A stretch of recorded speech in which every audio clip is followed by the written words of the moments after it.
The 2024 running back class got a much needed boost today with the declaration of a sophomore out of Texas that we'll talk about. Last night, both the AFC and the NFC Pro Bowl rosters were announced. We've got to talk about some players that made it for the very first time and some players that were left off of the list. Some of them pretty damn egregious, if you ask me. And a hot take that I saw from an NFL insider that could shake up not just the top of the NFL draft board, but will have fantasy managers making some tough decisions come rookie draft season. Y'all know what it is, baby. Talking about the trending topics, the hottest takes. Fantasy football space never lets me down. Let's pull it up. Let's talk about it. Let's get it. Okay, let's get it. Bitch, let's get it. Woo! Welcome back to the station. Welcome back to the channel. Y'all know it is your boy Ray G. You can find me on X at RayGQ. And y'all know we got a lot to talk about, and I'm trying to get you in and out. So let's dive right into it. Jonathan Brooks, that's right, a stud sophomore running back out of the University of Texas, declared for the 2024 NFL Draft today, and I am excited. Jonathan Brooks played in 10 games this year, and if you want to be technical, he did not start the season off as the starting running back. That was C.J. Baxter, but in 10 games, he ran for over 100 yards 6 times, finished the season with 187 carries, 1,139 yards, averaging 6.1 a tote, and he also scored 10 touchdowns on the season on the ground, 25 receptions, 286 yards in the receiving game. Jonathan Brooks can play. This is a very talented running back. Played even when Bijan Robinson and Roschon Johnson were there. He got some snaps, he got some reps, he got some opportunity. 6 foot, 210 pounds. This is a player for me.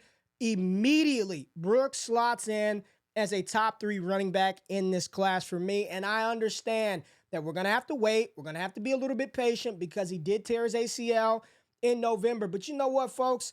I'm looking at the NFL. I'm looking at the ACL injuries, and I'm looking at the players who have recovered and returned from those injuries. And I don't think it's the death sentence that it was in the past. And in a very fragile draft class where there's not a lot of consensus anywhere in this class. And what most people are going to tell you is you're going to have to put the names that we've talked about for so long at the top just because we've always talked about them, and I'm not here to do that. I know you like Braylon Allen. I know that I have talked about Trey Benson coming into the season, but I watch him play, not impressed. Braylon Allen, big body, but he doesn't play as big as his 6'2", 240-pound frame.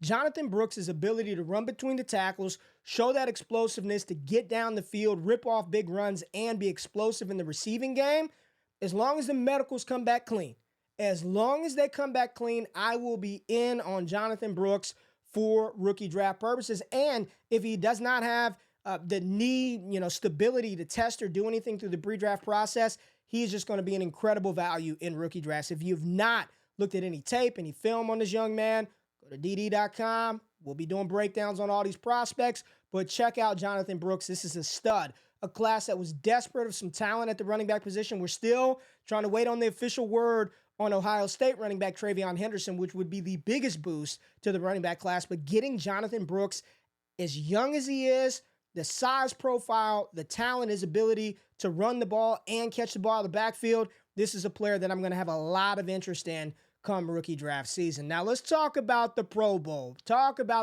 And no, ain't nobody going to watch the game. We all know that. But I do want to talk about the players who were named to the Pro Bowl, some for the first time, talk about what this means for their dynasty value moving forward. So let's pull it up and let's talk about it. We're starting off with the AFC quarterbacks. Tua Tagovailoa, Lamar Jackson, and Patrick Mahomes are your 3 AFC quarterbacks. Your running backs, Raheem Mostert, James Cook, and Derrick Henry. Your wide receivers, Tyreek Hill, Amari Cooper, Keenan Allen, and Jamar Chase. And you see Cavender's there just spamming me. I wear cowboy hats. I'm in Texas. And then your tight ends, Travis Kelce and David Njoku. We're not going any further than that.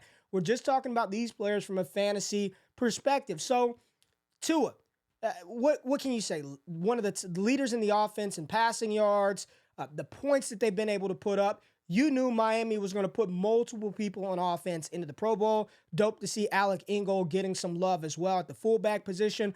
Lamar Jackson, what's left to be said? He's beaten everybody. He's going to win the 2023 NFL MVP award. He's got the Ravens in the #1 seed. Should be first-team All-Pro after this season as well.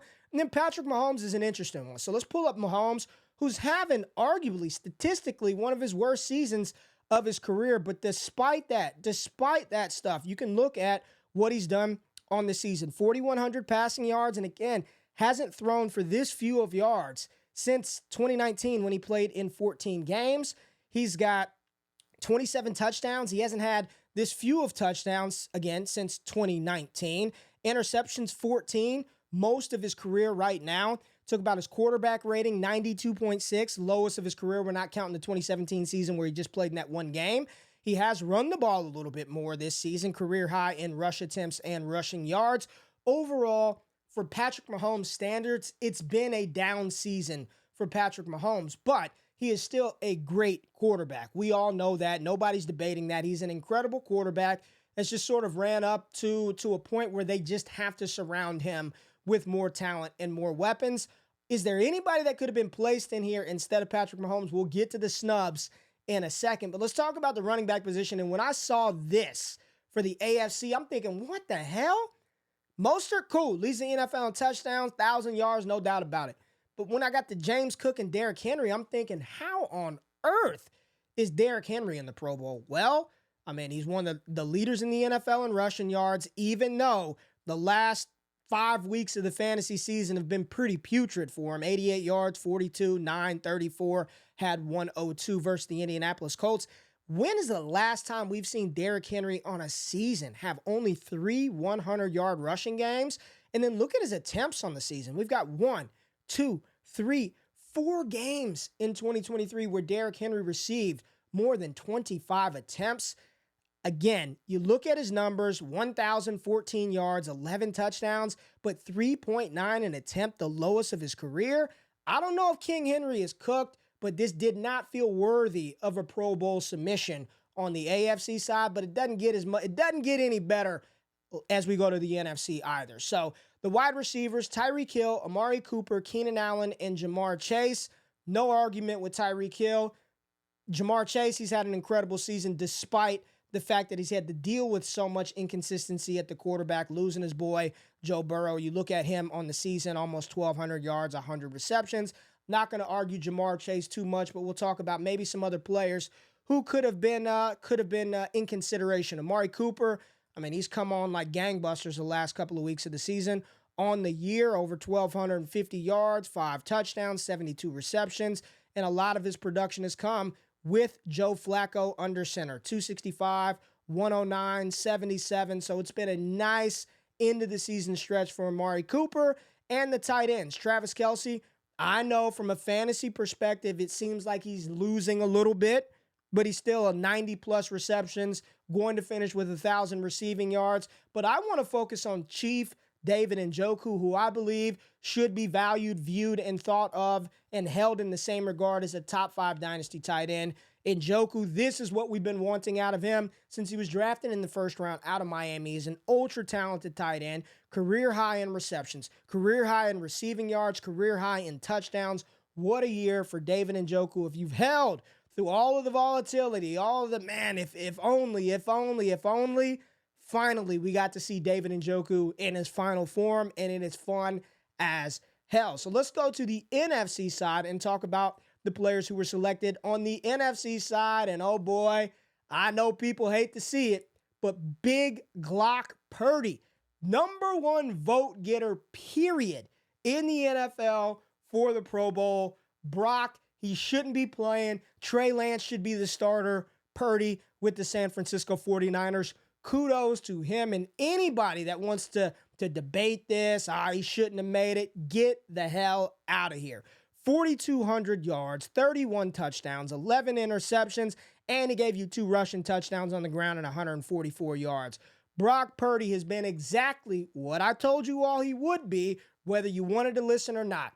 If he was healthy and the starter for San Francisco, he is a top 12 fantasy football option and should be treated as such in Dynasty. Even though he may not be valued there, he's one of the best bargains that you can get because the negative bias that he carries for whatever reason, because people still hold on to this hopium that he was a Mr. Irrelevant and Trey Lance should have got a shot, provides a window and an opportunity for you to acquire some Brock Purdy. So shout out to Brock for A, battling back from an injury that some people thought it would completely kill his career. And then to go out there and to go nuclear as a first-year full-time starter, kudos to freaking Brock Purdy. And I don't care if you hate him or not, you got to show some love. Dak Prescott, NFL MVP consideration for a large part of the season. No surprise there. Matt Stafford. Let's go, Matthew freaking Stafford. Where's the air horn? Matt Stafford, let's go. And here's why I'm excited about Stafford, because a lot of people thought he was done for. Oh man, Matt Stafford's not gonna play well. The Rams are gonna be in consideration for Caleb Williams. Stafford has come out this season. I mean, he's part of the reason why Puka Nacua is having the type of season that he is. On the year, Matt Stafford, what does he have? Another, 39, 65, so another 4,000-yard season, 24 touchdowns, 11 interceptions. It's not the greatest statistical season for a quarterback. You can make some arguments for a few players, and there's one big name from the NFC that is not on this list. But let's talk about the running back group, which I think there's no debate at the top. Christian McCaffrey, going to be first-team All-Pro. He's incredible. Kyron Williams, what a season he's had, and he's missed like 4 damn games. And then DeAndre Swift, I'm thinking, how the hell is Swift voted to the Pro Bowl? Doesn't feel like he's done a ton. But then you look at his stats, you look at the numbers, and on the season, Swift, only 229 carries, and he's at 1,100 rushing yards, 5 touchdowns, 39 receptions, 214 yards. DeAndre Swift is a beast. We knew it coming out of Georgia. I'm glad he got out of Detroit, landed on a team that we're going to utilize his talents, and I'm excited to see this offense continue to build and fly with DeAndre Swift. They ain't doing a lot of flying right now, but y'all get the point. I like DeAndre Swift. Good call and very good dynasty value. He's going to be somebody that I continue to have shares of in Dynasty because of the devaluation of the running back position, but he's a talented guy. These receivers, honestly, CeeDee Lamb, can't debate it. A.J. Brown, can't debate it. Puka Nacua, can't debate it. Mike Evans on the season, this is the one where people are like, oh man, how did Mike Evans get in over this player, that player? Well, Evans, 13 touchdowns, 1,233 yards on 76 receptions playing with Baker Mayfield. I mean, that seems pretty damn Pro Bowl worthy if you ask me. And then your tight ends, no surprise, Sam Laporta and George Kittle back in the Pro Bowl from the San Francisco 49ers. But let's talk about the snubs, the players who were not selected. And we'll just go look at this top list and kind of work our way through it really quickly. We're not going to talk defense. Brandon Ayuk, I don't understand how Brandon Ayuk doesn't make the Pro Bowl. Find another position. Add a 5th receiver for all I care. But, I mean, this guy's got over 1,300 receiving yards. You see his receiving EPA. I mean, he is an incredible, incredible wide receiver. San Francisco will be very wise to pay him a large sum of money to lock him up as one of the top receivers in the NFL. But this is one, y'all, where he's got the 3rd highest Trinity score in our entire database. Go check out the Trinity tool. It is the most impactful wide receiver tool that you can use in the fantasy football space. I stamped that. The most impactful wide receiver tool that you can use in the fantasy space. Get on the website, access the Trinity tool. It's freaking $9 a month. Try it out. Brandon Ayuk should have made the Pro Bowl. Now we got a couple of other players. Josh Allen. I mean, good grief. Josh Allen does not get voted to the Pro Bowl. It just seems like it should be Mahomes and Lamar and Allen and Burrow every year. Justin Herbert, but it just shows you the volatility and the variance of an NFL season. Started off a little rocky for Josh Allen. He has come on of late to get his Bills in position to win the AFC East. But the interceptions, when you're leading the league or tops in the league in interceptions, when you're losing games, you're not throwing touchdown passes, the offenses look much different with Joe Brady at the helm. I'm not shocked that Josh Allen did not make the Pro Bowl.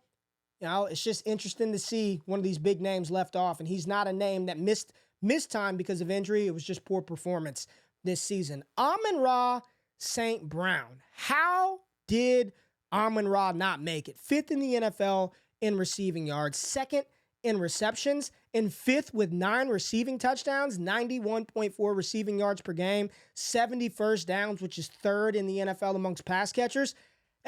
For me, Amon-Ra should have been number 1. Amon-Ra should have been number 1 on the list. I know it's Antoine, and maybe Antoine Winfield. I don't want to diminish what the defensive players have done, but I don't know how you leave Amon-Ra off of this list. I mean, he should have been included again. Find a utility spot, find an additional receiver spot. Amon-Ra should have been voted into the Pro Bowl. And even though we don't watch this type of shit impacts contract negotiations, how people are viewed by their respective teams. Even though we don't watch the game, having that attached to your name that you were voted into the Pro Bowl is a big deal for these players. Amon-Ra, probably my biggest snub. He should have been in the Pro Bowl. We'll scroll up a little bit more. You got a bunch of defenders, but right up in here, DJ Moore was also left off the list. No DJ Moore, no Breece Hall, no James Conner, no Isaiah Pacheco.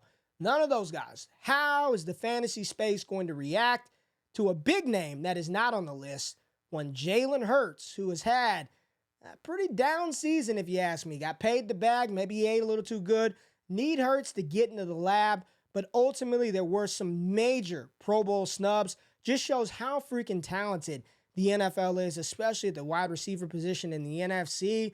It is loaded. Oh, the final thing that I want to talk about that I saw today on old Twitter that we got to talk about because it's got big implications and if true, could really shake up some stuff at the top of the NFL draft board. One NFL insider, Benjamin Albright. Here's a tweet that Ben Albright posted today, a couple hours ago. Based on conversations that I've had over the last month or so, I would suggest that Jayden Daniels, quarterback out of LSU, might actually be viewed by more teams as the number 2 quarterback in this class and not Drake Maye. Wow.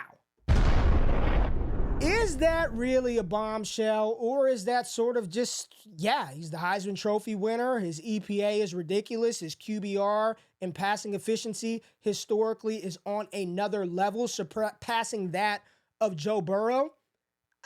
I don't know. I'm asking y'all, fam. For so long, we continue to put Drake Maye in the top, and let's not get it twisted. Drake Maye is a talented quarterback. I mean, when you're able to make throws like this one right here from the hash, dotting him up on the sideline, man coverage, the cornerback is draped all over your wide receiver, and you can deliver throws like this is what I want to see. I love the rushing. I love all the dynamism that some of these players bring to the table, but can you sit your ass in the pocket and make a throw when we need it? And I know, you know, we all know Drake Maye can do just that. And not only can he throw the ball accurately from the pocket, he can move. Now, it doesn't look as dynamic as Jayden Daniels, but he can move. That boy is an athlete. Really looks like movement skill-wise, body composition. He's 6'4", 6'5", 230 plus pounds. Really moves around and makes you think that's a little bit of Josh Allen. I don't know if he's got the arm strength, the cannon of Allen,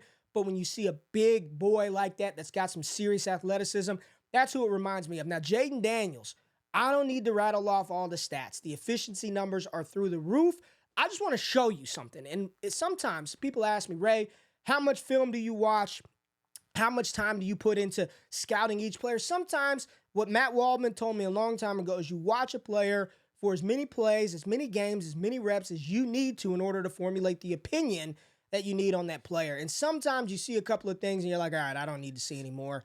Jayden Daniels' ability to be a dual threat quarterback in the NFL and be an impactful fantasy football player, this is one play right here. Outrunning an SEC defense down the sideline, 80-something yards, weaving through the speed that he's showing. This is enough right here. RPO action, beating him to the sideline. Let me outrun the safety. Safety takes a bad angle, and I'm just going to jet this thing 150 yards to the end zone en route to my Heisman Trophy. Jayden Daniels is not just a dynamic rusher of the football. He is a prolific thrower of the football. And Jayden Daniels has been good at throwing the football since his freshman season at Arizona State. And I know shit got wonky at ASU. You see what they did to the program, right? Herm Edwards and company, they had to clear them cats out of the way. But Jayden Daniels was proficient as a true freshman in a Power 5 conference. Last year at LSU, he was good. A lot of the season last year, going into the end of the season, he was outstanding, and he comes back this year and takes his game to another level. Will it shock me if in the NFL draft a team selects Jayden Daniels over Drake Maye? No, it won't, and it shouldn't shock you. So don't let that stuff come as a surprise, and don't let that be an indictment on Drake Maye, but more so a testament to how good Jayden Daniels is. It's going to be a fun process. That's a hot take from Ben Albright. I'm going to put that up one more time and give Ben all the credit. So y'all know it's Albright at Albright NFL.